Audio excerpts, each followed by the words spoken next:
Hey, good morning, good afternoon, good evening, wherever you may be. Scott Luton and the one and only Karin Bursa here with you on Supply Chain Now. Welcome to today's live stream. Hey, Karin, how you doing today?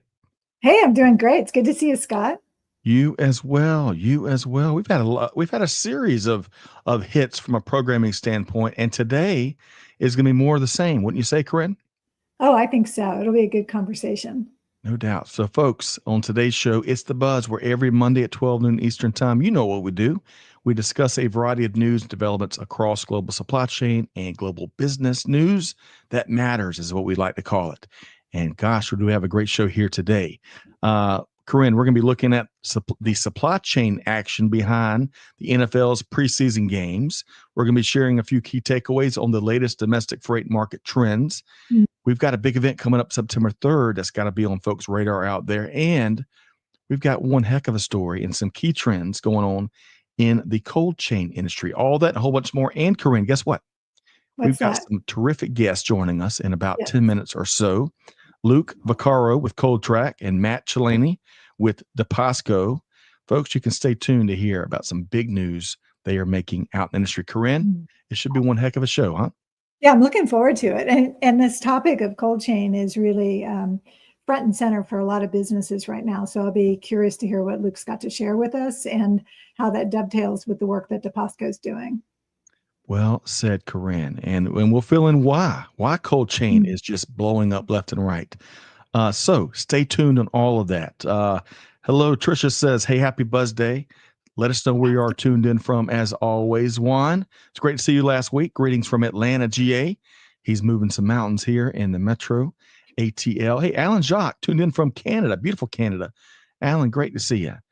He says hello to Scott and Corinne, and we'll find out where this LinkedIn user is. By the way, folks, sometimes your LinkedIn settings may not be set just the right way, so your profile or your social profile doesn't show up. That is why. But we'll find out. We'll get to the heavy hitting research and find out who that is. So, folks, two things before we get going. Give us your take in the comments, just like Juan, Alan, and Trisha did. Mm. Whether you're tuned in via LinkedIn, YouTube, X, Facebook, Twitch, no matter. Let us know what you think. And secondly, if you enjoy the show today, we'd love for you to share it with a friend, your network, you name it. And that was, I told you we get to the bottom of it. That was Angelina. Angelina is back. I met Angelina Corinne in Cape Town, I was and going to she's say, doing, wasn't that when you were over for the Civics it session? sure was. That's Yeah, right. yeah. That is right. She's doing wonderful work. So great to see you. Alex from Miami. Greg is tuned in as well. Great to see y'all. Let us know your take on what we talk about here today. Okay. So, Corinne, we've got a full house, and I want to start by talking about. So, we got three things to hit before our esteemed panel joins us. The first is our latest edition of With That Said, which published over the weekend. Now, in this edition, we really dialed in on Dan Indy's experience as director of operations a few years back for a number of years with the NFL's Minnesota Vikings. So get this, Corinne. So a while back, he shared some behind the scenes supply chain and logistics perspective at what has to go on during the playoffs and the Super Bowl and all. Well, this go around, after everyone really enjoyed that, this time with preseason that started in earnest, get some of the similar thoughts around what has to go on from a logistics standpoint in the NFL. So get this. Here's one tidbit. Y'all have to check out With That Said for the rest. But Dan said, quote, beginning right after July 4th, we had 18-wheelers on the road hauling gear, helmets, shoulder pads, cleats, blocking sleds, golf carts, classroom supplies, copiers in the pre-digital age. You name it. Not to mention the training gear, weights. We had better equipment than the college kids, projectors, videotape equipment, scissor lifts to get those overhead video shots. It was a massive amount of movement, and it was always constantly in motion. So, folks, read the rest of the newsletter where you're going to find, as always, upcoming events, resources, and a whole bunch more. With that said, your almost weekly newsletter. So, Corinne, did you get a chance to check out With That Said over the weekend? Oh, absolutely. And I got to say, Scott, it's clear you're ready for some football. And I am too. I mean, I'm going to lean more into the SEC football, but I'm ready for some football too. But it was really interesting to hear what Dan shared with you and just some of the logistics aspects. What got me was two things. Okay. One is his focus on continuous improvement. And I think he said something to the effect that his predecessor left him a really good blueprint of what had worked in the past, but he was always looking for those opportunities to improve efficiency, capabilities, maybe additional services for this experience on the road. They were doing meals for 150 people, 3 meals a day, right? 3 meals, and I guarantee you they were really good meals. And a lot of those athletes have such specialized diets and things that they control or they need more of. So I cannot imagine the complexity there. But I really thought the article or the interview with Dan was just a lot of fun and a great way to kick off football season. Well said. And everything has a supply chain, folks. Everything has a supply chain ecosystem. And just when you think it doesn't, do a little digging and you'll find it. So, hey, here's a shot of me and Dan Indy. This was last year in the Twin Cities and in Hell's Kitchen, Minneapolis, where we had a delicious meal. And Dan's continued doing great things out in industry. Okay, speaking of resources, I'm going to get to that in just a second. Let's see, Dinesh tuned in from New Delhi. Great to see you, Dinesh. Let us know your thoughts on today's conversation. Maria from Madrid, great to have you back, Maria. What season are you gearing up for up in beautiful Madrid, Spain? So resources, Karin, we're moving faster and faster and faster, and the emphasis on great resources could never be greater. And I want to share this great resource from our friends at US Bank, who released their Q2 2025 Freight Payment Index last Tuesday. And after 11 straight quarters of shipment and spend volume decreases, the Q2 numbers actually went up. You'll see there even a region by region breakdown. Now, we reviewed the index last Wednesday with U.S. Bank's Bobby Holland and Bob Costello, who's the chief economist at the American Trucking Associations. And here was my key takeaway, Karin. Folks, check out the Freight Payment Index. It even includes freight pricing rates and adjustments from our friends at DAT. So check that out. But here's my key takeaway, Karin. Let's see if you think the same, because you were offering up some golden nuggets last week. So my key takeaway from that conversation can be summed up like this. While the increases are encouraging, it's too soon to tell if this indicates a freight transportation market rebound, or if these increases are the result of tariff volatility or overall industry uncertainty. Folks, what do you think? Hey, download your own free copy of the U.S. Bank Freight Payment Index. We're dropping the link right there. Trisha, is Johnny on the spot as always. It's free and it's an outstanding resource. So, Karin, what was your key takeaway from last week's conversation?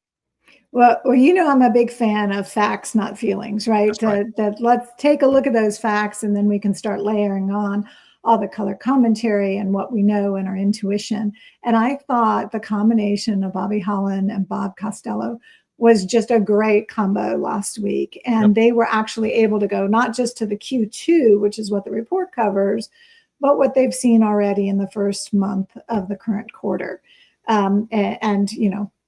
We're all cautiously optimistic about the direction, right? So you mentioned, Scott, that both volume and spend were up. So those are two positive indicators.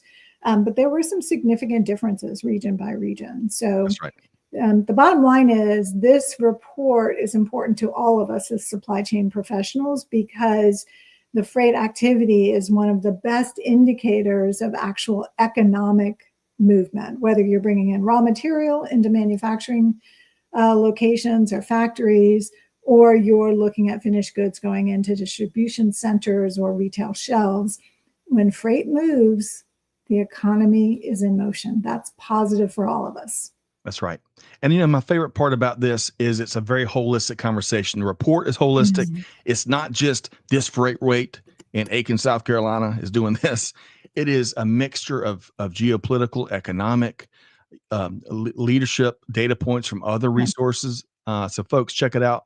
Don't take our word for it. Check it out and let us know what you think. But Karin, what a great conversation. And by the way, Bob Costello did say, and he's a chief economist. He's been around the block a few times.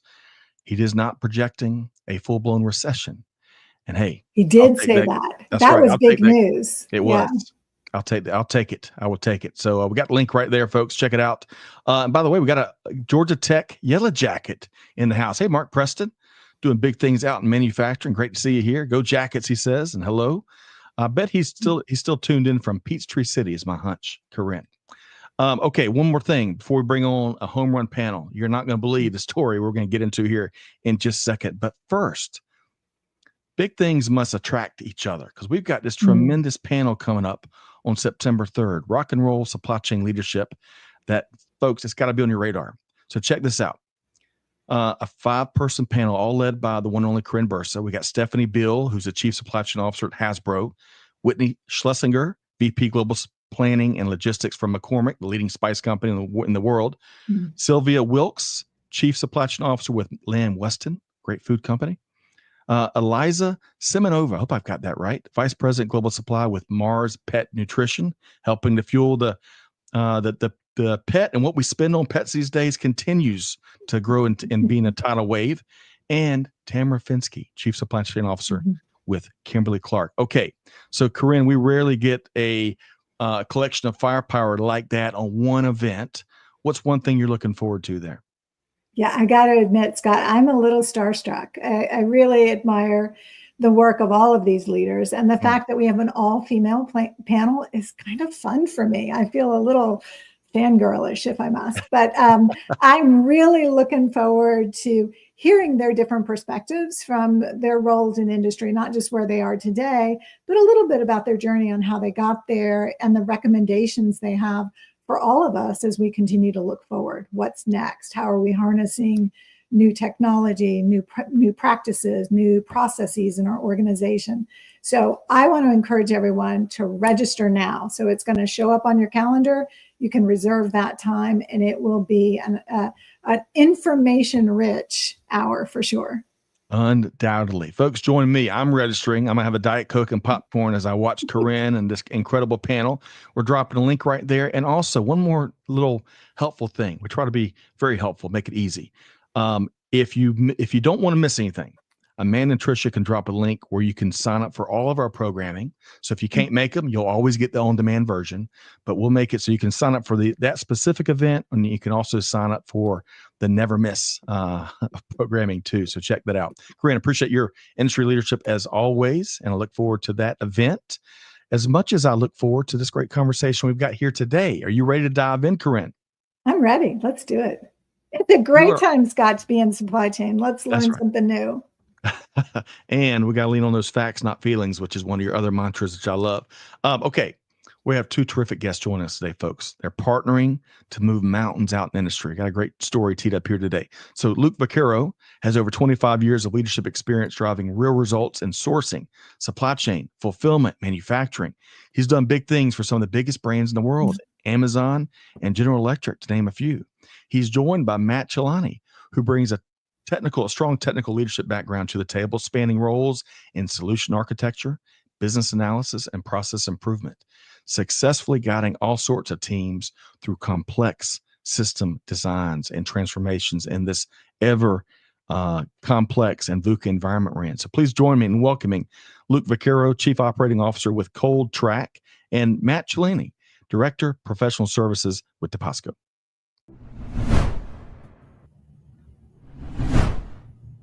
Hey, Luke, how you doing? Doing well, Scott. How are you? Great to see you. Enjoyed our conversation pre-show. And Matt, how you doing? Hey, Scott. Good to see you. You as well. We got a lot of stuff to get into here. So Karin, Luke, and Matt, we're going to start with the heavy hitting stuff. Barbecue. So Luke, we've been doing some homework on you. Been looking around corners, seeing what drives Luke Vaccaro. One of those things is a passion for cooking, especially barbecue. That's one of our favorite topics here. So I'm going to ask you, Luke, build the perfect barbecue plate for us. I think the perfect plate is a bit of a mixture. Okay. Right? I know you got some purists from Texas that just like brisket. I grew up in the Northeast, so I don't have religion about this stuff. But when I have people over, I just like to make it all right. So I love some brisket. Love the fatty point. Yes. I do a little bit of burn ends, but I also love some pulled pork. It's a crowd pleaser, and it's probably what my kids love the most. Luke, hey, I love it all, and I'm gonna have to head up to New Jersey and taste your culinary brilliance firsthand. But love your passion for barbecue. Let's see what Matt thinks. So Matt, you're from Texas originally, but now you're in Nashville now. Two great barbecue locales in the world. What's perfect barbecue from where you sit? Yeah, so I actually, funny enough, I didn't tell you this pre-show, Scott, but I grew up in Atlanta, Georgia. My mom's from North Carolina, so I have Okay. a wide variety of barbecue taste in me. And moving to Dallas for 3 years, I kind of gravitated towards the brisket, but I grew up on just traditional pulled pork. So I'm kind of more of a brisket guy now. But let's not forget the sides, right? Like mac and cheese, green beans. You Oh, got to do those with a fatty brisket. I think that's the combination. oh my gosh. Oh my gosh. All right. So Karin, before I go get your take here, I gotta say hello to Karai Koze from overseas in Paris. Karai, great to see you. Looking forward to your take here today. Amanda says, "Oh, this is tricky. I like a lot of barbecue, pulled pork, barbecue chicken drumsticks, white bread, fried okra, coleslaw, a whole bunch more." Greg says, brisket, ribs, chicken, baked beans, slaw, German style, and some collard greens. Oh my gosh, folks. Karin, how about you? What's barbecue to you? Well, I love barbecue because it means my husband is cooking. So I will more than gladly take over doing all the sides and maybe work in a little banana pudding to go with it all, just to kind of top it off. Man, okay. All right. We get to splurge one day and then it's back to our boring diets. I got to share y'all, I prepared for this one. So this is what barbecue is growing up. So let me just work from the hush puppies down to the bottom, which is like fried Hush piece puppies. of dough, which is delicious. We got pulled pork with mustard sauce moving around to the left, kind of clockwise. We got hash and rice, which we were talking about in the pre-show, up at the top. Lots of Tabasco, and that's perfect. And you got to have slaw, which to one of y'all's point, it balances out all the richness. And that plate came from the only place it comes from, Carolina Barbecue in Little New Ellington, South Carolina. So check it out. And folks, y'all let us know your favorite barbecue. But Luke and Matt and Karin, as big of a conversation about barbecue we're having, we've got a big story, big news to share. That's maybe arguably tastier than all the barbecue we're talking about. So I want to do this.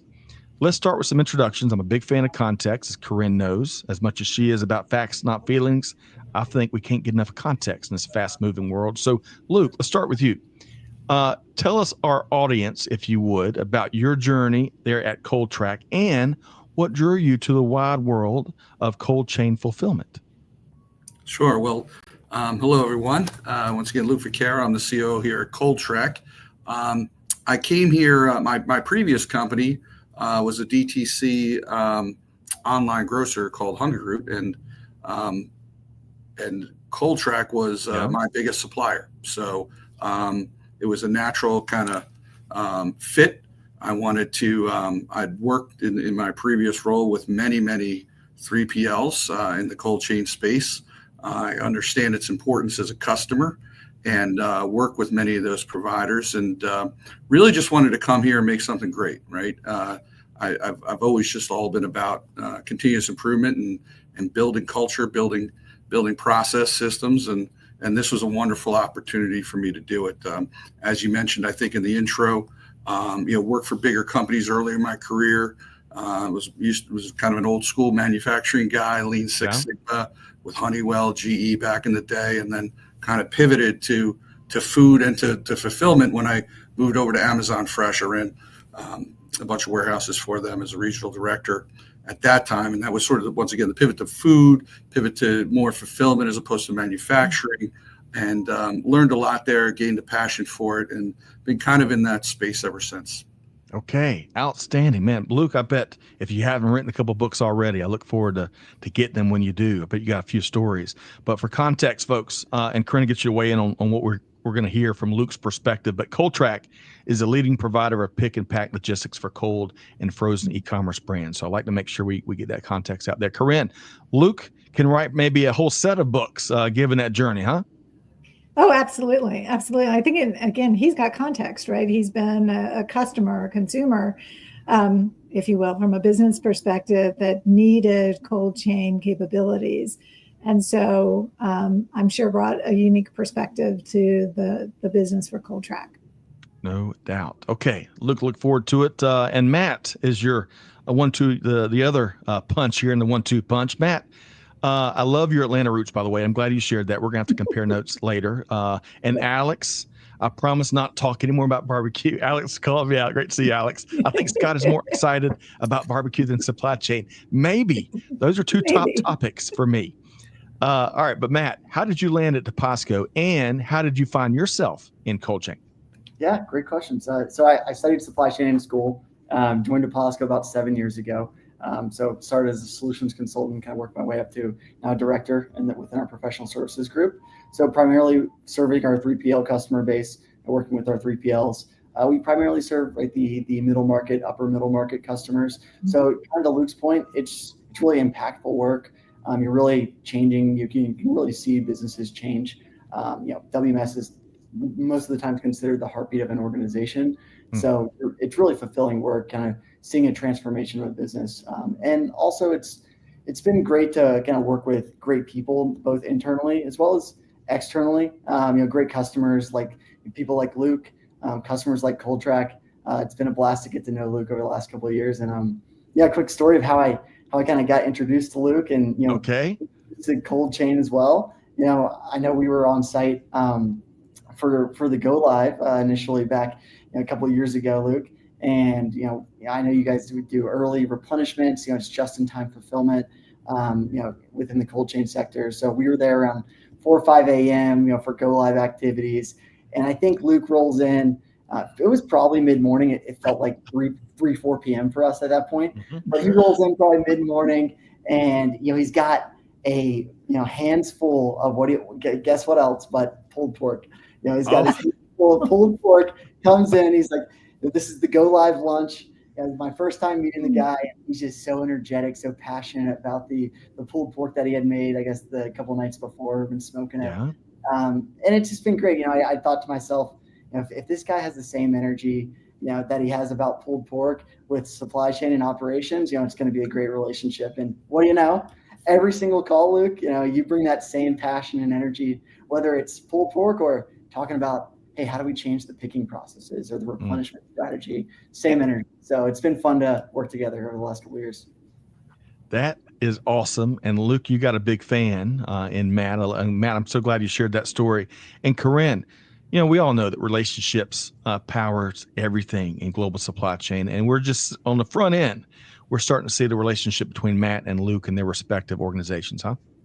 Yeah, absolutely. And hand delivered barbecue goes a long way for a team that's been working some crazy hours. So nice move, Luke. Nice move. So true. So true. Sign me up, Luke. If you got a subscription list, sign me up for We'll do.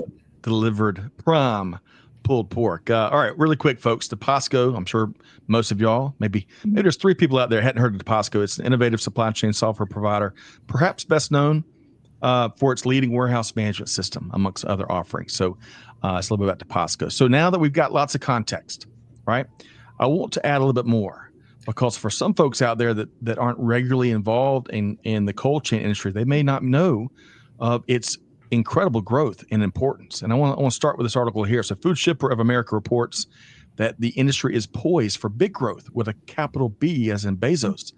Data from Custom Market Insights says that global cold chain logistics was about a $368 billion industry in 2024. Well, that's big enough, but it's projected to reach over $1.2 trillion by some estimates by 2033. Folks, that's just 8 years from now. Factors fueling this growth include expanding global food trade, online grocery shopping trends, rapid urbanization, and a whole bunch more. We're dropping a link to this article that you will enjoy. So with that as a backdrop, and Luke, I'll circle back to you, especially given all of your experience and expertise in this space, what's 1 or 2 big trends shaping global cold chain industry that folks should be aware of? Well, I think there's plenty of trends out there. 2 that I would bring up here. 1, we've been in a period where the super low cost money is went away a while ago, and investors are all about profitability, and especially with these DTC brands, right? The customer experience and the cost to serve is paramount, right? So and that kind of, leads into what we're going to talk about later with, how we've invested in Deposco and what a great partner they've been in allowing us to provide an amazing customer experience, right, from a quality perspective. The other thing I would tell you is traceability, right? The need for traceability is that much higher. People want to know where their food's coming from. They want to know. We've gotten down to the point where every box of food, we know where a lot of every SKU that's in that box. So if there is a recall, God forbid, we're able to really, narrow in on what lot was impacted and can get to our customers. Because the expectation on the DTC side is much higher than, say, if you're just to go to the store, right? Yes. And pick it up in the retail. So that's something we've gotten a lot better at and continue to invest in as a company.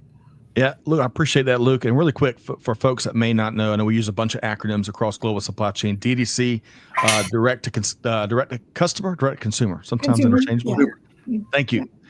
See, I even have a hard time keeping up all the acronyms, and I talk about them all the time. Good stuff, Luke. Matt, from your purview, what's a big trend out there in global cold chain that you want to point out to folks?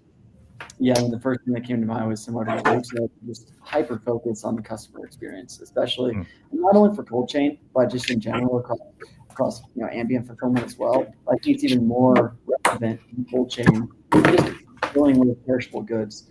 So just it's something we'll talk more about, I'm sure, today. But just the transparency, visibility into fulfillment, and also the accuracy portion of it, right? That's the reason we're talking here today, is just around the pack accuracy, right? So that's something that I think is a huge focus right now. We've done a lot of that with Deposco and with ColdTrack, just through automation, trying to decrease the cost per pick, increasing pack accuracy. So it's been a huge trend lately. Matt, good stuff to both of y'all. Karin, I think they're setting the table well. I would just add one more on that traceability. I was writing a few weeks ago about shrimp and about the shrimp market here in the U.S., how there's been research that shows it's being misadvertised in terms of what Gulf shrimp is versus shrimp from elsewhere. And it's really fascinating. And it really, the hubbub that's created goes back to the transparency and traceability that both Luke and Matt have been talking about. Karin, what'd you hear though there? Yeah, there are a lot of elements that come together around cold chain. And, a lot of people think of it initially as the environmental control, just making sure that we're keeping the temperature in the appropriate range so that the goods are not diminished in value or have to be scrapped and replaced over time. But the visibility that's offered with the Internet of Things and the ability to monitor and validate that information, and then this compliance aspect is really important from a customer quality perspective.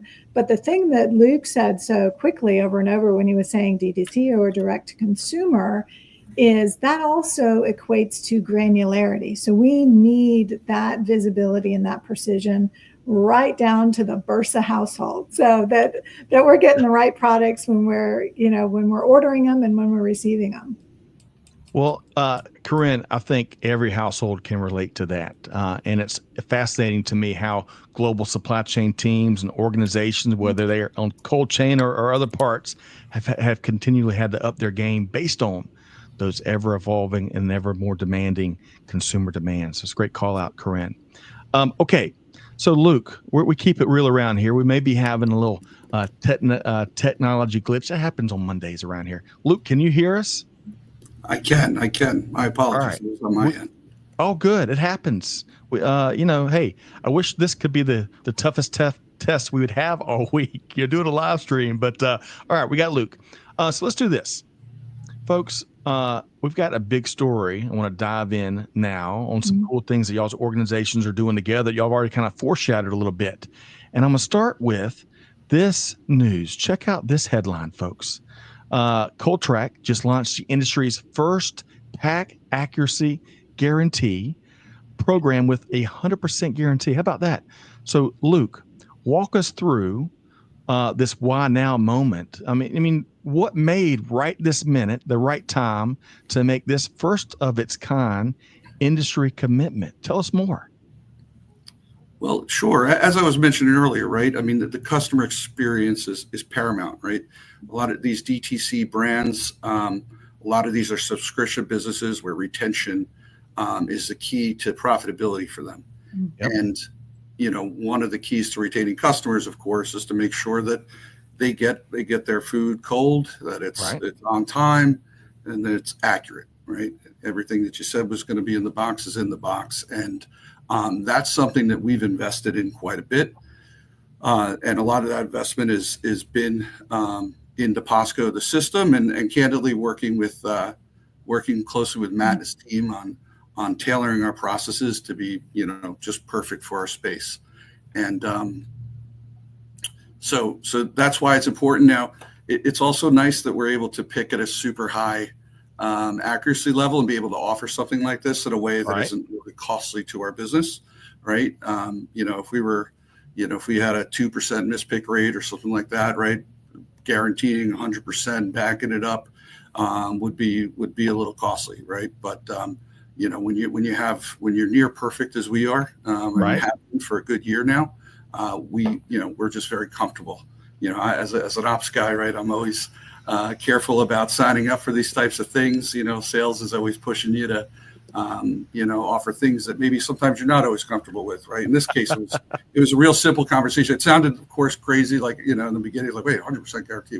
Why are we going to do that, right? That's crazy. Then you do the math. You're like, well, why wouldn't we do this? I mean, it's we don't really mispick all that often, so it's remarkable. Right?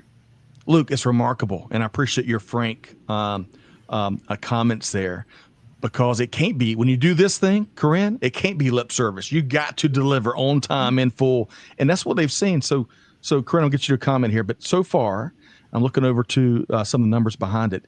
80 to 90% reduction in customer credits so far, taking lots of costs out of the equation and lots of friction and heartburn. Karin, what do we hear there from Luke?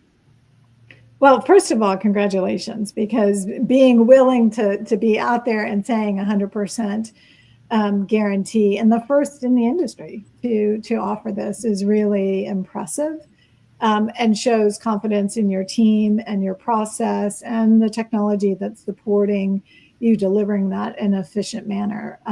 But I think that's fantastic. I mean, I've subscribed to home delivery of food in the past, and you're right. It's making that customer experience tangible. And if there's problem with the temperature or the packaging or any of those things, it's the brand that gets the hit first. So working with a partner that's got such a strong guarantee is really important. So true. Good stuff there. And Matt, before we switch over to the technology side, a couple quick comments. It's great to have you back from Pakistan. Look forward to your take here today. OLK from Albany, Georgia. I hope I said that right. I always get that wrong. And by the way, Tricia is sharing more information on this announcement, including all the data behind it. And I bet my hunch is Matt and Luke are welcome to chat, a little Q&A, talk shop with anyone that's interested in this initiative. So Matt, from the technology side, right? And I'm about to swim over in the deep end, because Matt, you're the technologist here. Achieving 99.8% pack accuracy requires big time WMS capabilities, right? What specific features or functionalities in Deposco's platform were critical to reaching these accuracy levels? Tell us more. I'd say the biggest thing that comes to mind is the word Luke used, which was tailor, right? Our ability to just listen to Luke, right? I mean, 7 years of experience. He's been in the industry a lot longer than me. He's got the operational excellence. So our ability to just listen to Luke and understand what their specific requirements are, and just translate those into business outcomes. So, right, understanding what the business outcome is. Hey, we want to get to 100% pack accuracy. We want to mitigate packing mistakes.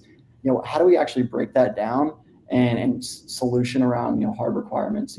Translate those into hard requirements. So that's what we've done, is just listen to Luke, and a lot of that's been sessions where we just kind of peel the onion back on the picking processes, the replenishment processes, try to really make the processes foolproof for the end user, make them intuitive.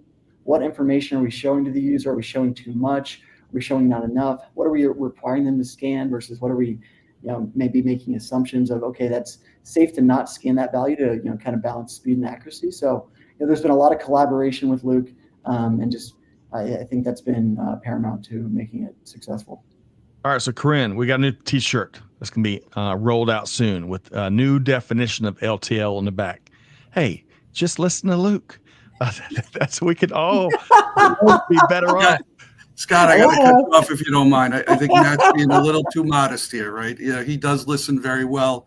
He also reels me in when I have crazy ideas, and it's been an amazing partner. So, listen to me, but please make sure you keep me out of trouble too. I love it. I love that. All right, Karin, what'd you hear there from Matt? I heard many indicators of a good partnership between two partners with a common outcome in mind and a common outcome that they're working towards. So I think listening and offering maybe some alternatives from time to time is really important. But I also think that, as Matt mentioned, looking at what things can be automated and when specific data needs to be entered during the pick, pack, and ship process to make sure that those orders are moving quickly, but moving with confidence and certainly 100% pack guarantee, which is pretty exciting. Yes. Well said, Karin. And Away says, hey, I also handle cold chain. And yes, the compliance is very important. And traceability, visibility is not possible without appropriate use of innovative technology. Good stuff there. Matt, quick follow-up. How does cold chain fulfillment, this is something you were speaking to earlier, Matt, how does cold chain fulfillment challenge warehouse management systems differently than the more prevalent ambient operations? Yeah, no, it's a great question. I mean, I think the first thing that comes to mind is just there's a higher sense of urgency, right? Perishable goods. Once we start replenishing out of the freezer into the fridge, clock starts, right? That product is thawing. You're on the clock. You've got to get that product out the door into a reefer truck, back into refrigerated space. So I think sense of urgency comes to mind. That's why Luke and I really focused a lot around replenishments. A good replenishment strategy will make or break an operation. I think that's even more relevant in the cold chain space. So we focused a lot of time on replenishments, and I don't want to give away too many secrets, but I believe that's our secret sauce here, Luke, is just the effective replenishment strategy that we've incorporated here. One thing I also want to mention is a big difference is just when we talk about pack accuracy, right? Pack accuracy is a little bit different when you're dealing with ambient goods versus within the cold chain space, because pack accuracy is not just, hey, did we get all the SKUs with the right quantity into the box? It's, did we get the right SKUs with the right quantity, but did we also get the right amount of dry ice or gel packs to get the product in a sellable state to the end consumer on time? So there's advanced logic and complex logic that has to take place to calculate that quantity of gel packs or dry ice. And with the help of the ColdTrack team and ColdTrack Live, which is their proprietary software, they're interfacing directly with Deposco and telling us how many gel packs or dry ice blocks need to go in the box. And we're telling the picker, hey, put this quantity of gel packs into the box. So all of that's done systematically, which again, all backs into the 100% order accuracy. I love a lot of what you just shared there, but one of my favorite things you shared there, Karin, is we're not asking the picker. We're not sending them on a wild goose chase to get the answers they need. They're probably getting those answers right there at the picking station so that there's not wasted footsteps. There's no second guessing. They can confidently get the number, put it in, and move on to what's next. Karin, is that what you heard too? Yeah, I agree. As much of that as we can take out of the equation and make sure that, it's a directed workflow. They know exactly what they need in every package that's being picked, because there is variability, right? These are consumer orders. So what's in the box, if you will, or what's in the packing may be different from one customer to another customer, one household to another, and the distance traveled, and therefore the length of time the product needs to be ice packed or dry ice packed is a variability that can be calculated and augmented with Deposco. That's right. Because let's face it, consumers are fickle, and we're all consumers. We can be fickle folks, right? All right. So let's do this. Luke, I want to circle back around you and talk operational transformation. So beyond all the technology that Matt was speaking to earlier, that we're all kind of speaking to earlier, what internal changes did ColdTrack have to make? And better yet, How were you able to get your team aligned around this accuracy first mindset, Luke? Yeah, I think, I think it starts with, getting the organization to be open to change, sort of set the platform for, or make the case for, hey, we need to be better than we've ever been. Oh, and by the way, we can be world-class. I remember when I first said that, actually sitting right down the hall here in Edison. Okay. One of the guys has been here for a while as senior leader, kind of looked at me like, look, that'd be amazing. It's like, it's hard to see that, right? They've been through a lot, they're kind of in that startup mode for many years. And, but getting people to believe it is the first step. And part of how you sell them on it, right, is showing how process improvement and technology can really work for them, right? It's if it feel and making sure that not only the leaders on the floor, but the people that are doing the work are included in the process, right? So, we talked about listening earlier. It's a basic skill, right? But truly listening to the pains of what's going on out there and addressing those, right? And error proofing everything so that you truly are making people's lives easier, right? Then they start to buy in. When it just feels like, hey, here's, somebody from corporate or somebody from the outside,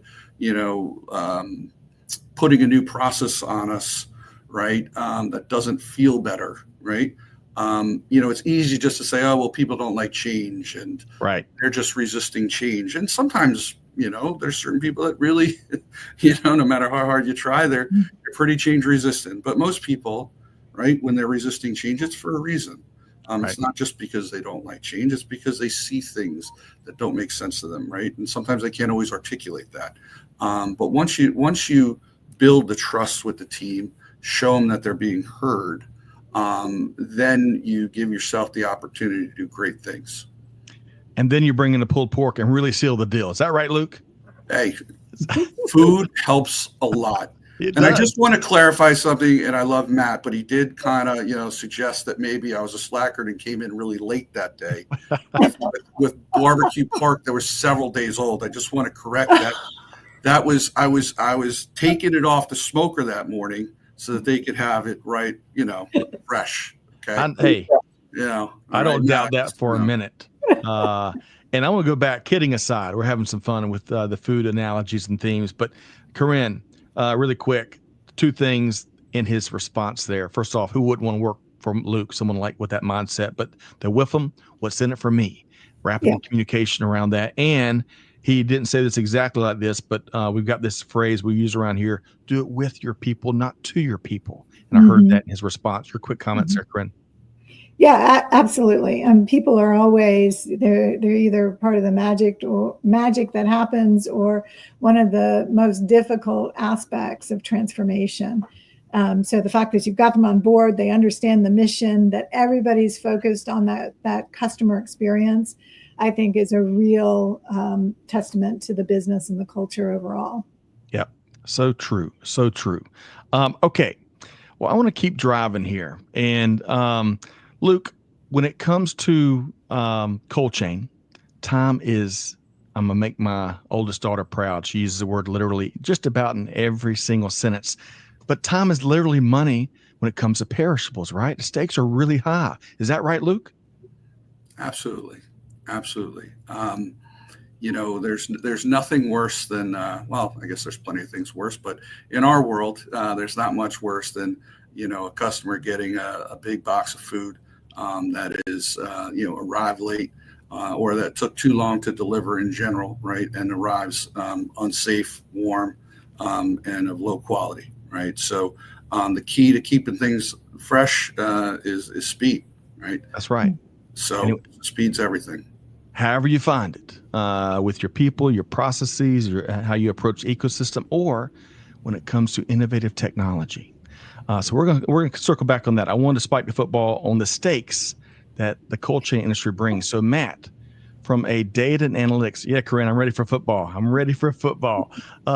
Matt, from a data and analytics perspective, I got two questions for you. And by the way, where'd you go to supply chain school? Matt, where'd you go to school? University of South Carolina down in Columbia. Really? Well, you're making the Gamecocks very proud. They got a great supply chain program, by the way, top 10, top 5, according to some.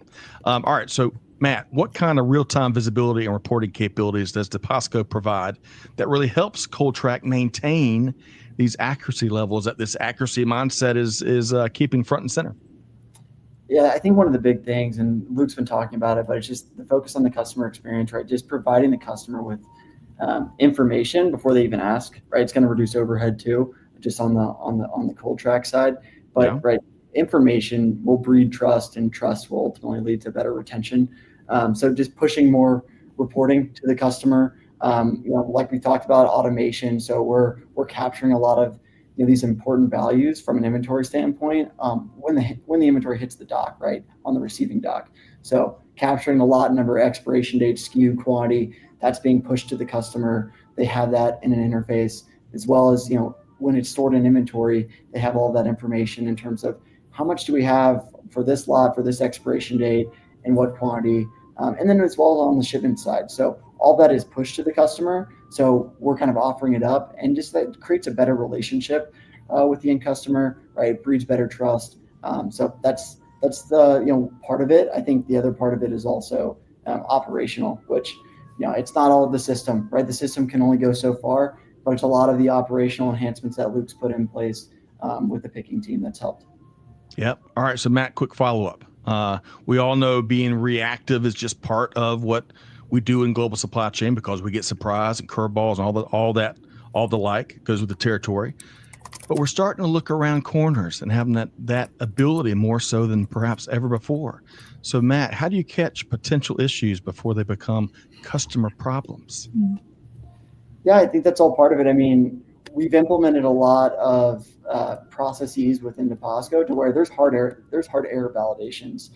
If the user scans something incorrect, goes to the wrong location, picks the wrong product. So we're not allowing the user to fulfill if it's not 100% accurate. And I think that's kind of a trend that we've seen over the last year that Luke alluded to.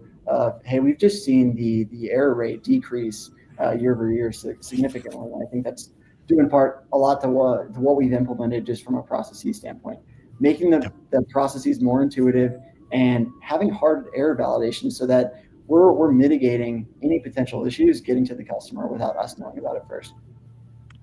Outstanding. Quite the crystal ball element. Karin, I'll bring you in here before we get back to Luke and talk about some customer conversations.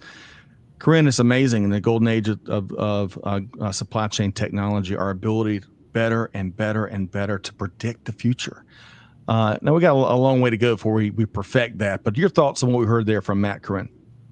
Oh, I think it's a great time to be in supply chain. I think that when you look at the growth in direct-to-consumer businesses or direct-to-consumer as a channel for businesses, they may still serve business-to-business as well.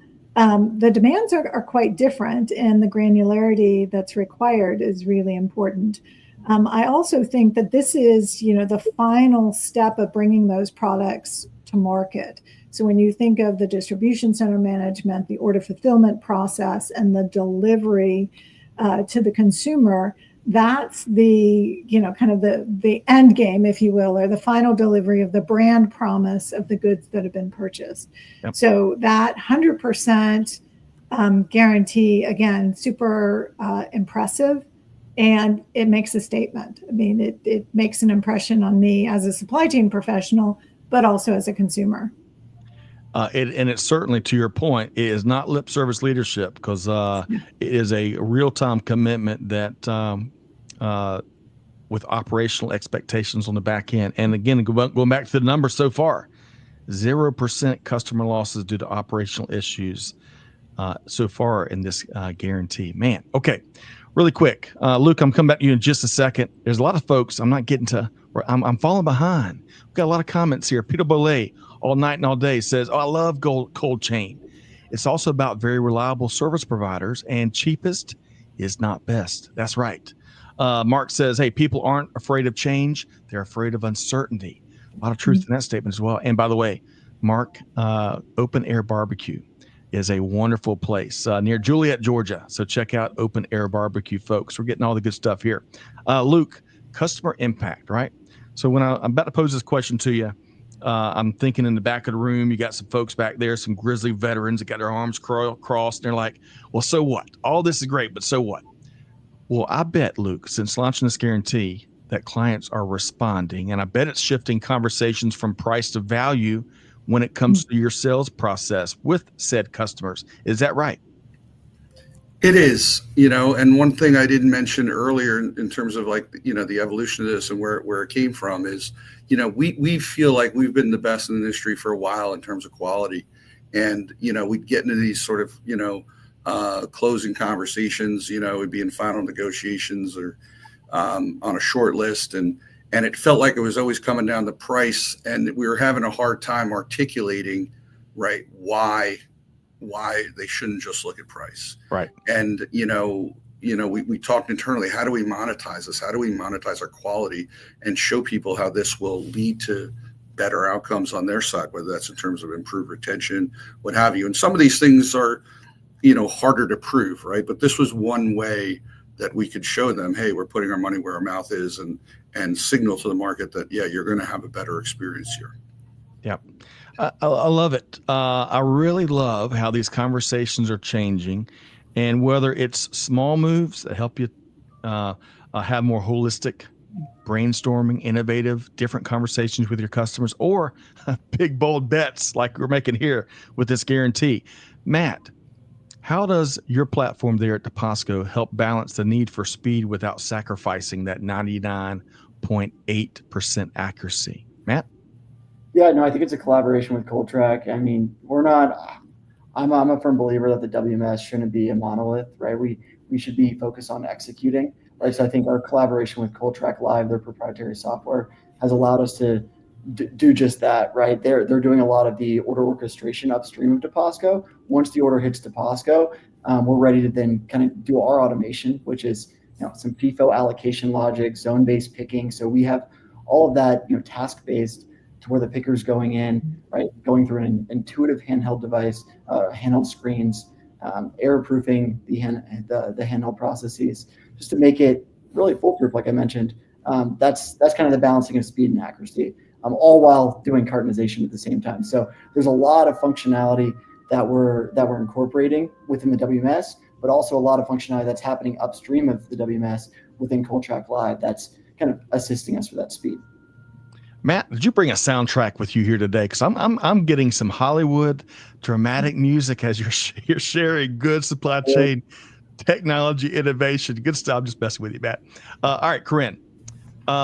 We're here as promised. We've delivered quite a story with Luke and Matt and their organizations, and more importantly, what they're doing out in industry. Because I bet they're going to be pushing other industry players to get better and do better and deliver better. But your thoughts there, Karin? Yeah, I agree. I think that as much as we can automate and help our teams to be as efficient as possible, they appreciate that as well. So having everything really kind of in the palm of their hand as they're doing their pick, pack, and ship and cartonization process is really beneficial. I also think that having the entire team focused on this customer experience or consumer experience is a lot of fun, because everybody wants to have a great customer experience. They have been a consumer themselves. Right. They understand what good looks like, and being a part of a leader or somebody who's been set apart in recognition of great experience and a goal of 100% accuracy has got to be fun for the team. That doesn't mean it's easy, but it does mean it's exciting, and it's something that they feel good about day after day. Love that. And one element of that Matt and Luke really kind of both mentioned is having technology that's intuitive, that with a keen eye on user experience, because that when you can have really intuitive technology, you can train people up quicker. New hires can get up to speed where they're bringing productivity to the table sooner. So I love that when technology is designed from that user in mind. Okay, we're gonna have a fast and furious finish. Wish we had a couple more hours with Luke and Matt and Karin. But as Awaya says, each and every minute counts when it comes to handling the cold chain. So well said and so true. All right, so really quick, Luke and Matt, we're going to make sure folks know how to connect with you in a second. We've got a great resource from the Deposco team we want to share, and we got to get Karin's favorite key takeaway from this big conversation. But we all know this VUCA environment we're plowing through, right? And I would ask for one tip from everyone here, from Luke, Matt, and Karin. One piece of advice you'd offer up to supply chain leaders out there that really want to create their own game-changing initiatives. And Luke, let's circle back and have you. Let's see. What's your baseball team, Luke? I'm going to try to think of the leadoff hitter. What's your favorite baseball team? I'm more of a football fan, but okay. I got to go Yankees. I'm a New Yorker at heart, so okay. Born and raised. I'm gonna struggle to remember a leadoff hitter for the Yankees. I'm gonna use a Braves one. Otis Nixon was a famous leadoff hitter when the Yankees beat us in those World Series back in the day. But anyway, Luke, what's one piece of advice for supply chain leaders out there? Yeah, I mean, when you're dealing with uncertainty and everything that we are today, I think this is going to sound very generic, but I would just say that building trust within your teams, right, and keeping the culture very customer focused is what kind of can get you through it, right? I think if there's trust across the teams, you can get through some crazy times. I mean, I went through at Amazon, I think at one time, we were growing at 8% a week, wow. At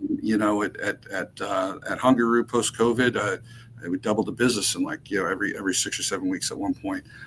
Those are crazy times. And you can only do it if you have people that really are bought into your leadership or bought into, where the company's going. The best way to do that, right, is to get them to see, to focus on the customer, right? People can rally behind the customer. More you could put the results there in front of them and feel that connection to the end customer, yep.